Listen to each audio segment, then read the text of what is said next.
गया, बाहर प्रसार महायान का हो गया और हीन यान से वज्रयान तंत्रयान निकला।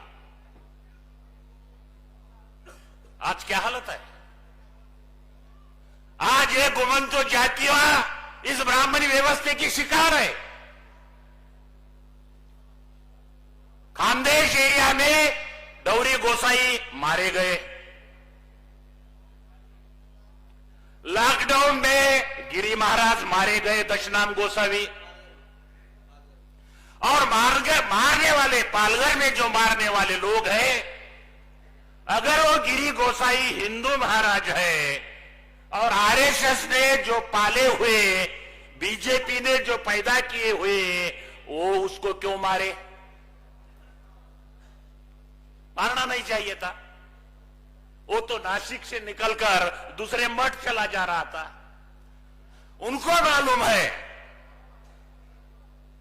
ये जो घुमंतु जातियां है ये हमारे लिए डेंजर है। अभी अभी एक कार्यक्रम नागपुर में था, हमारे नाथ महाराज को, लाडे सर को और मैं उनको कार्यक्रम के बारे में इनविटेशन देने के गया। वहां एक गिरी महाराज एमपी से आया था। वो बोलते बोलते कहा, नाथ महाराज भी थे मेरे साथ, कि उसने पूछा, वो माइक चालू था, उसने कहा हम दशनाम गिरी गोसाई है, हमारा एक बालक 10 बम्बन के बराबर है। इसका मतलब क्या है? ब्राह्मणों से हमारा कोई लेन देन नहीं है। जितने घुमंतु जातियां हैं उससे ब्राह्मणों का कोई लेना देना नहीं है। उनका जन्म से मृत्यु तक वही लोगों का अलग संस्कार से काम चलता है। ब्राह्मण मरने के बाद उसको जलाया जाता है, नदी में छोड़ा जाता है। घुमंतु जातियों को मैक्सिमम लोग वो जमीन में दफनाया जाता है। मेरे यहां पे वो समाधि बना के दफनाया जाता है, और बुद्ध को का भी कल्चर में समाधि करके दफनाया जाता है।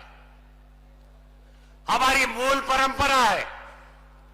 तो ये जो घुमंतु जातियों के बारे में ऐसा कैसा हो गया? ये घुमंतु जातियां हजारों साल से बन गई। भारत देश में 360-65 राजा थे। ये क्रिमिनल ट्राइब और ये घुमंतु जातियां कोई भी राज्य चलने नहीं देते थे। कोई व्यवस्था ही नहीं है।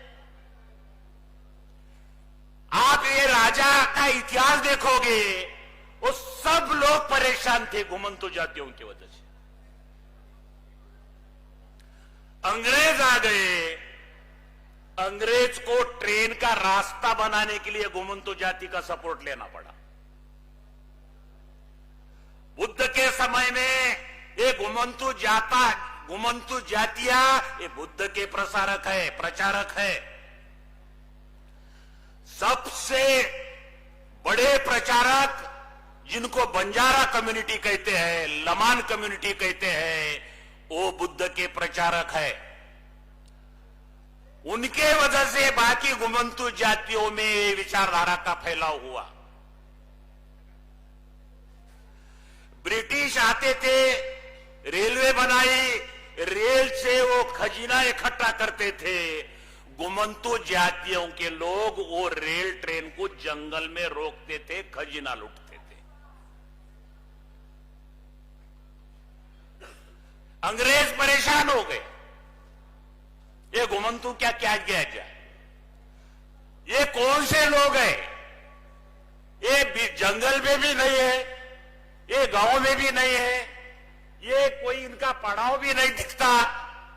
तो ब्राह्मणों को मालूम था एक क्रिमिनल ट्राइब्स है, और ये जो क्रिमिनल ट्राइब्स जो है, ये गुनेगार जातियों का जो ठप्पा हमारे सर पे मार दिया एनटीडी एनटीवी जो होते, ये ब्राह्मणों की वजह से। ब्रिटिश राज में कई संस्थान निकले और हमारे घुमंतु जातियों के लिए कुछ संस्थानिक वरदान बन गए। छत्रपति शाहू महाराज के समय में उनके भी राजकाज चलना बहुत मुश्किल हो गया। उन्होंने सोचा ये राजकाज चलने में सबसे दिक्कत कौन सी कम्युनिटी है, ये घुमंतु जाति है। तो राजा ने सोचने के बाद वो घुमंतु जातियों को मिलने गए, कुछ लोगों को पकड़े, फिर बोले तुम ऐसा क्यों करते हैं? लोगों ने कहा हमारा कोई ठिकाना नहीं है, हमारी कोई व्यवस्था नहीं है। राजा को लगा कि ये लोग अंबाबाई के भक्त है, ये लोग खंडोबा के भक्त है, ये लोगों का कल्चर मेरे जैसा है। तो राजा ने प्लान बनाया। राजा ने सोचा कि अगर मेरे राज्य में इनको ही पुलिस बना दिया जाए। राजा की जो ट्रेजरी है वहां घुमंतु जातियों की ड्यूटी लगाई। अभी ब्राह्मण क्या कर रहा है घुमंतु जातियों को?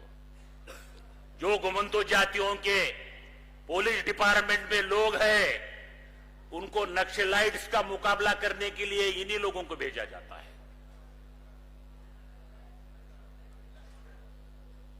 आदिवासी लोगों को नक्सलाइट्स बनाया जाता है और ये घुमंतु एसपी उधर भेजा दिया जाता है।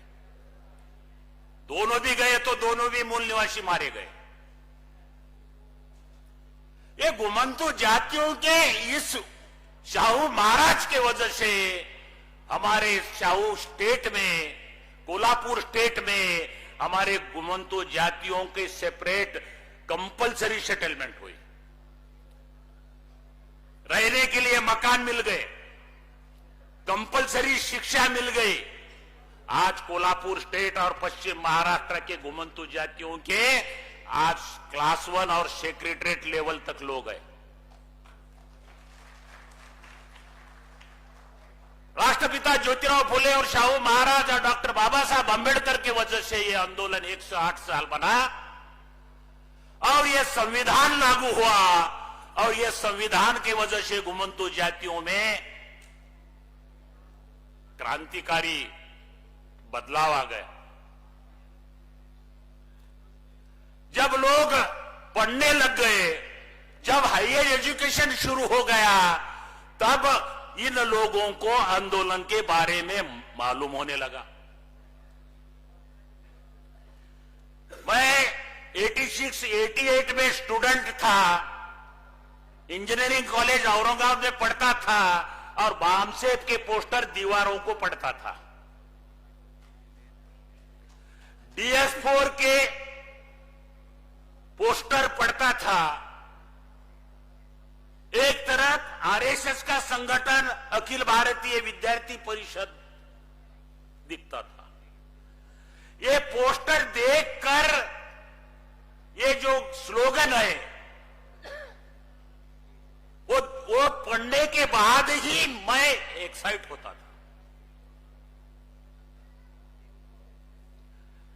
मैं तब से ये बामसेब के बारे में जानना और समझना शुरू कर दिया।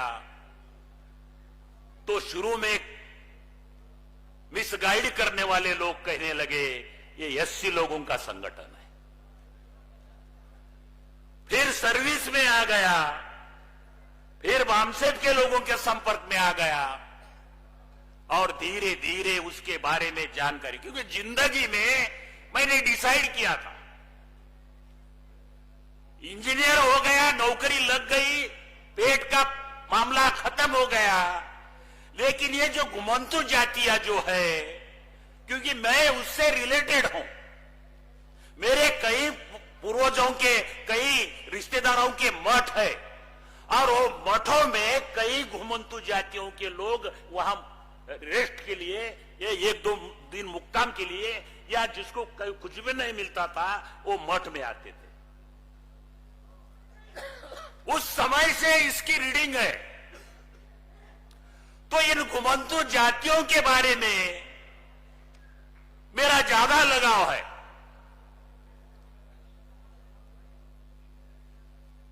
जब मैं ये पढ़ने लग गया तो धीरे धीरे बाबा साहब की भी किताबें पढ़ने लगा, राष्ट्रपिता ज्योतिराव फुले की भी किताबें पढ़ने लगा, शाहू महाराजों की किताबें पढ़ने लगा और डिसाइड कर दिया नौकरी तो लग गई है, पढ़ाई तो हो गई है, प्रमोशन भी होने वाला है, ये सब ऑटोमेटिक संविधान ने दिया हुआ है। जब मैं ये सोचते रहता था और ये भामसेठ के आंदोलन में मैं जैसा ही रीडिंग करते गया तब मुझे बुद्ध दिखने लग गया। बुद्ध, मुझे ऐसा बुद्ध दिखने लगा, बुद्ध क्रांतिकारी